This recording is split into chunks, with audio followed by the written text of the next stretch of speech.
నా ఆఫీసర్ మొగుడు తీర్చని ఆకలి. అసిస్టెంట్ కుర్రాడితో తీరింది. మొదటి భాగం. హాయ్ ఫ్రెండ్స్, నా పేరు రేణుక. నా వయసు 27 ఏళ్ళు. నేను చూడటానికి ఎర్రగా, నిగనిగలాడే స్కిన్తో ఎంతో హాట్గా ఉంటాను. నేను హైదరాబాద్లోని ఒక మల్టీనేషనల్ ఐటీ కంపెనీలో ప్రాజెక్ట్ మేనేజర్గా పనిచేస్తున్నాను. మాది సిటీకి కొద్దిగా దూరంలో ప్రశాంతంగా ఉండే ప్రాంతం. అక్కడినుంచే నేను రోజూ కారులో ఆఫీస్కి అప్ అండ్ డౌన్ చేస్తుంటాను. నాకు పెళ్ళై ఏడాది దాటింది. మా ఆయనకు గవర్నమెంట్లో చాలా పెద్ద హోదా ఉన్న ఉద్యోగం. ఆయనది ఏ డిపార్ట్మెంట్, ఏ పోస్ట్ అనేది నేను బయటికి చెప్పలేను, కానీ చాలా పవరున్న జాబ్. ఆ పదవి వల్ల ఆయనకి ఎప్పుడూ టూర్లు, క్యాంపులు, మీటింగులు. అసలింట్లో ఉండేదే తక్కువ. ఎప్పుడూ ఏదో ఒక ఊరిలో ఇన్స్పెక్షన్ల పేరుతో తిరుగుతూనే ఉంటాడు. 15 రోజులకోసారి ఇంటికి వస్తాడు. ఇంటికి వచ్చినా ఆ ప్రయాణాల అలసటతో ఫోన్ పక్కన పడేసి గురకపెట్టి పడుకుంటాడే తప్ప పక్కనింత అందమైన హాట్గా ఉన్న పెళ్ళాముందన్న ధ్యాస కూడా ఉండదు. నాకేమో రొమాన్స్ అంటే విపరీతమైన పిచ్చి.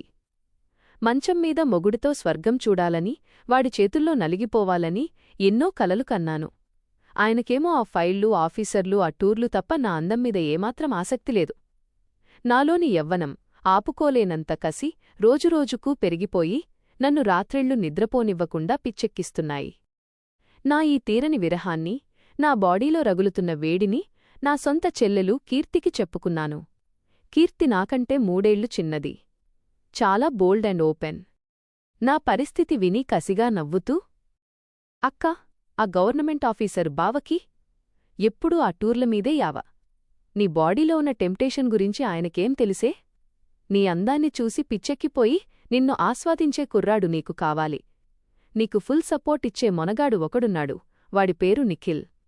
నా క్లాస్మేట్, నా బెస్ట్ ఫ్రెండ్. చూడటానికి 6 అడుగుల ఎత్తు, 6 ప్యాక్ బాడీతో అదుర్స్. వాడిని మీ ఆఫీస్లో నీ అసిస్టెంట్గా జాయిన్ చేసుకో. వాడు ఆఫీస్ పనే కాదు, మంచం మీద నీ పర్సనల్ పని కూడా పర్ఫెక్ట్గా చూసుకుంటాడు. నిన్ను ఆకాశంలో తేలిపోయేలా చేస్తాడు అని కన్నుగీటింది. చెల్లి మాటలతో నాలో ఆశలు చిగురించాయి. సరే అని నిఖిల్కి మా కంపెనీలో నా అసిస్టెంట్గా జాబ్ ఇప్పించాను. నిఖిల్ ఆఫీస్లో అడుగుపెట్టిన రోజే వాణ్ణి చూసి నా మతిపోయింది. వాడికి కీర్తి ముందే నా గురించి మొత్తం చెప్పేసిందేమో.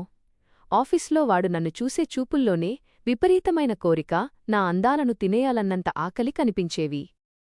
ఒకరోజు ఆఫీస్లో వర్క్ ఎక్కువ ఉండి ప్రాజెక్ట్ సబ్మిట్ చేసేసరికి రాత్రి 8 గంటలు దాటింది. నేను నా కారులో ఇంటికి బయలుదేరాను. హైవే ఎక్కగానే వాతావరణం సడన్గా మారిపోయి జోరుగా వర్షం మొదలైంది. కరెక్టుగా ఆ టైంలో నా కారు టైర్ పంక్చర్ అయింది. ఆ చీకటిలో ఏం చెయ్యాలో అర్థంకాక వణికిపోతున్నాను. అప్పుడే వెనకనుంచి నిఖిల్ తన స్పోర్ట్స్ బైక్ మీద వచ్చాడు. మేడం, ఈ వర్షంలో కారు ఇక్కడే వదిలేయండి. రండి, నా బైక్ ఎక్కండి, నేను డ్రాప్ చేస్తాను అన్నాడు. ఆ వర్షంలో వేరే దారిలేక వాడి బైక్ వెనుక కూర్చున్నాను. జోరువానలో బైక్ స్పీడ్గా వెళ్తుంటే చలికి నా దేహం వణికిపోతోంది.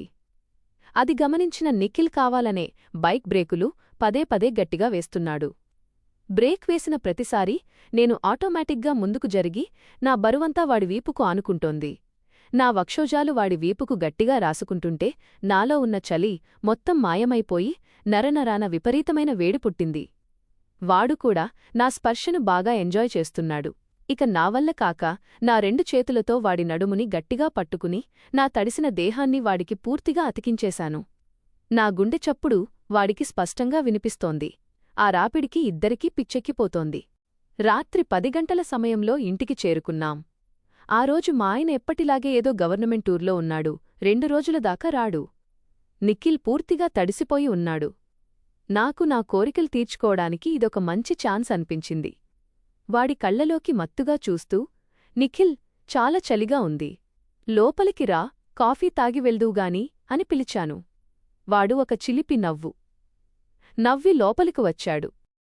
నేను బెడ్రూంలోకి వెళ్ళి తడిసిన బట్టలు తీసేసి నా అందాలన్నీ వాడికి మత్తుగా కనిపించేలా ఒక సన్నటి ట్రాన్స్పరెంట్ బ్లాక్ షిఫాన్ చీర, స్లీవ్లెస్ రవికె వేసుకుని బయటకు వచ్చాను. నా చేతిలో 2 వేడివేడి కాఫీ కప్పులున్నాయి. నిఖిల్ సోఫాలో కూర్చుని నన్ను ఆ చీరలో చూడగానే వాడి కళ్లల్లో కామం కట్టలు తెంచుకుంది. వాడికి కాస్త వంగి కాఫీ అందిస్తున్నాను. వంగినప్పుడు నా చీరపైట పక్కకు జరిగి నా ఎద అందాలు వాడికి స్పష్టంగా కనిపిస్తున్నాయి. వాడు ఇక కంట్రోల్ చేసుకోలేక నా చేతిలో ఉన్న కాఫీ కప్పు తీసుకుని టేబుల్ మీద పెట్టి సడన్గా నా చేయి పట్టుకుని అమాంతం తన ఒడిలోకి లాక్కున్నాడు. కీర్తి చెప్పింది నిజమే రేణుకా, నిన్ను చూస్తే ఏ మగాడికైనా కంట్రోల్ తప్పుతుంది. ఈ రాత్రికి నిన్ను వదిలేదే లేదు అంటూ నా పెదాలను తన పెదాలతో గట్టిగా బంధించాడు. వాడి ముద్దులో ఏళ్ల తరబడి నేను దాచుకున్న ఆకలి అంతా బయటకొచ్చేసింది. ఇద్దరం పిచ్చిగా కిస్ చేసుకున్నాం.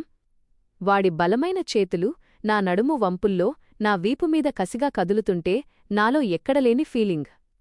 ఆ తర్వాత నన్ను 2 చేతులతో ఎత్తుకుని బెడ్రూంలోకి తీసుకెళ్లాడు.